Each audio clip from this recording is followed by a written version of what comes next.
Hey guys, it's Queenie. I am doing day 2 of Ethany's 31 Days of Tarot video challenge.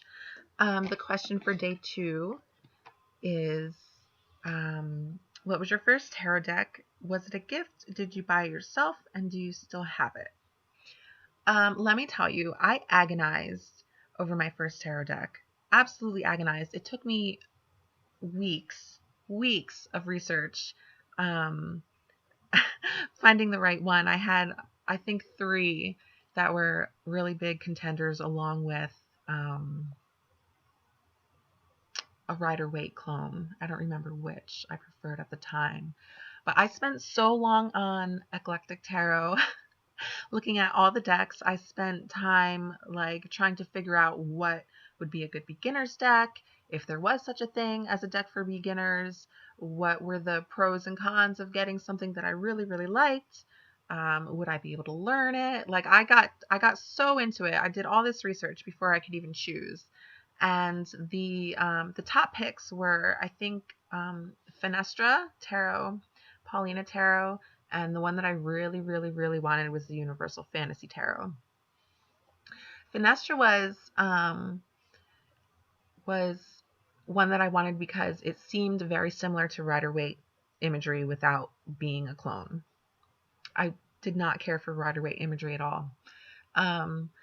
Universal Fantasy just really spoke to me.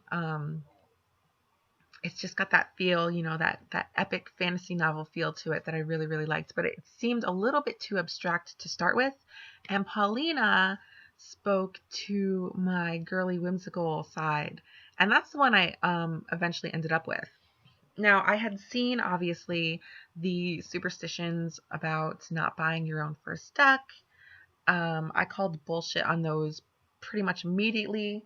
But just to be safe, I was going to count the purchase of my first deck as a birthday gift to myself because it was around that time. I think it was in August. My birthday's in September. So I counted it as that. And yes, I do still have my Paulina deck. It is now trimmed and glitzed. You probably can't see the glitter because this camera is horrible. But it's not pristine anymore.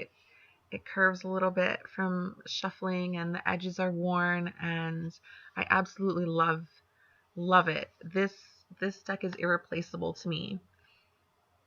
Absolutely irreplaceable. If anything were to happen to it, I would literally cry. Um, and I think I will keep it forever, even if I completely gave up tarot and sold my entire collection. I would keep this deck. It's my baby, and I love her.